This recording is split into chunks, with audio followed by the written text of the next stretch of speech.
Hello friends, Lucas Haneman here, and I'm in jazz mode today with this beautiful vintage Gibson ES-125 from around the year 1950, from what my research can show.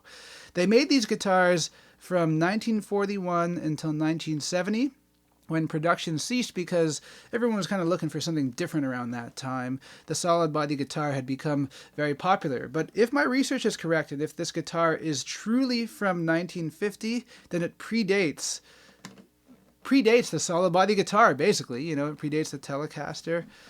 It's a really, really cool piece of history right here. So I'll go over some of the specs. We have a single dog ear P90. We have one volume. We have one tone.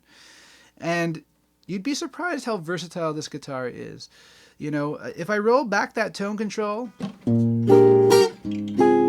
it gets really dark. But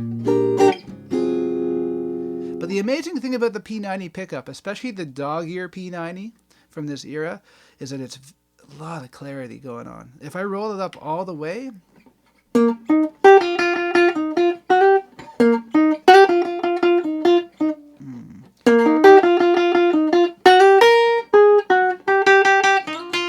you hear a big difference between whether I'm plucking close to the bridge or close to the neck.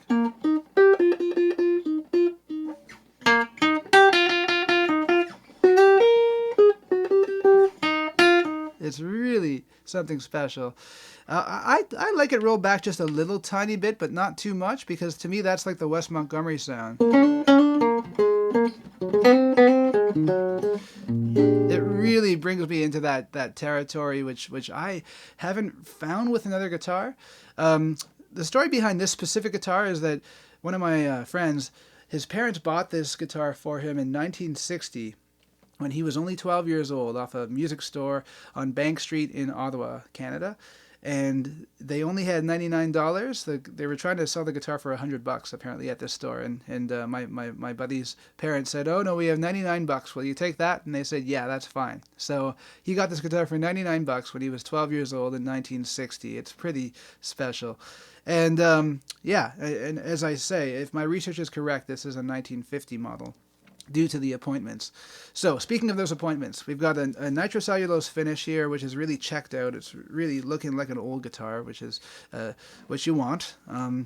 We've got a sunburst finish on the top and kind of a black finish on the back and sides. The lower bout here is about 16.5 inches, like an acoustic guitar. And like a dreadnought, I should say. Acoustic guitars come in lots of different shapes and sizes, Lucas. Yeah. So yeah, around 16.5, like a dreadnought. We got 2 F-holes here. Like I say, the single dog ear P90 tailpiece. The neck on these guitars is mahogany. The fretboard, at this point anyways, would have been Brazilian rosewood, so a pretty desirable thing. The construction is maple, poplar, maple, like a 335. It's just, as you can see, it's a wider guitar. And acoustically, it's quite loud.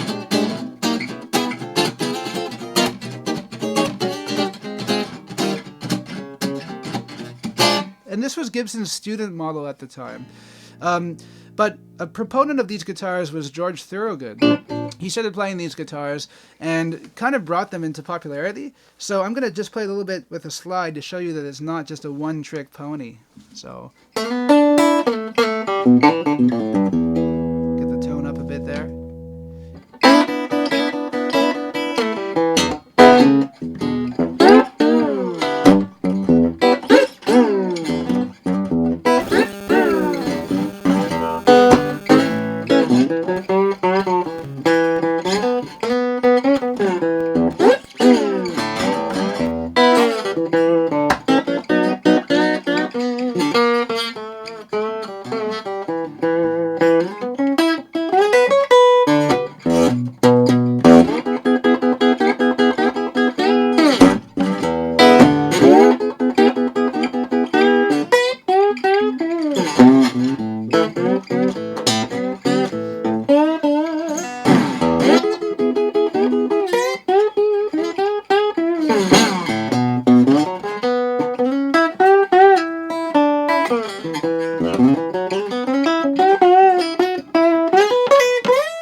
That's it for this week. See you guys and girls again next Tuesday.